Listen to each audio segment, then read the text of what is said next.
Welcome back to the channel and welcome back to another quick pick prediction video. In this video, I'll be predicting the lightweight bout between Nurullo Aliev versus Mike Davis. And how do I feel about this one right here is I'll go low confidence Mike Davis to beat Nurullo Aliev. And yeah, I think Mike Davis is very live in this fight. That's why I'm going with an underdog spot here. I do think he's very live here.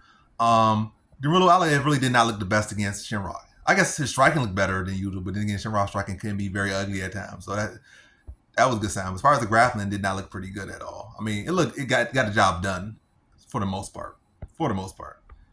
But I think mainly got it done with his striking in that fight. But yeah, you get your bads and your goods. By the way, it wasn't the prettiest performance against Shinrock. Now he's going with Mike Davis and fighter who I think is very underrated. Will he ever live up to his full potential? Probably not. He's one of the guys like you'll see that guy looks so much more talented than that guy who's been top 5 for 15 years. But he's had his 5 years. He had his burn. He never touched top 10 or whatever. You know, you always see boxing, you see that, and MMA, and kickboxing, you always see talented fighters that seem like they have it all, especially in the gym. And then and they still achieving in the pros or whatever they achieve in the UFC, but they don't go as far as like, that guy like he could be a future champion, or that guy like he could be at least a top 5 or a solid gatekeeper. And they just end up being like got us constantly around the top 15 or outside top 15 or peaking at the top 10 for a little bit, but don't be the guy that again live up to their potential. But nonetheless, Mike Davis is a solid guy. Wrestling background, solid wrestling. I think he's the better striker of the two. I think the main thing Aliev has over, Aliev is the better wrestler. I think Aliev is the better wrestler. Davis is clearly the better striker. I think Aliev has the better conditioning. But I think overall, I think Mike Davis is the better fighter, and also he has way more UFC experience.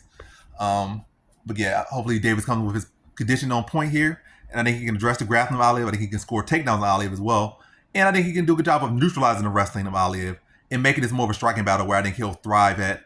And I think he'll be able to beat Aliev to a decision. But close competitive scrap, I do think that Aliev will get takedowns. I think it'll be a good wrestling battle. Maybe Davis been held to like maybe 1 or 2 takedowns. Aliev maybe going like 4 takedowns, 3 to 4 takedowns. But competitive scrap. And Davis probably landed about 15 to 20 more significant strikes and maybe about 10 more significant strikes and about maybe 20 more total strikes. But very close competitive fight. But Davis come on top. But then the thing is like, wait, you know where they're fighting at. So close competitive fight goes that guy. But hey, it is what it is. If the judges do that, they do that. They don't, they don't. I'm going with Mike Davis here to pull off the upset and beat Nurullo Aliev. I feel like Aliev showed a lot of flaws in his last fight. And I still think he's very green at the UFC level. And I think this is a good time for Mike Davis to be able to pull off upset and beat him by decision here. So in this one, I got Mike Davis via decision.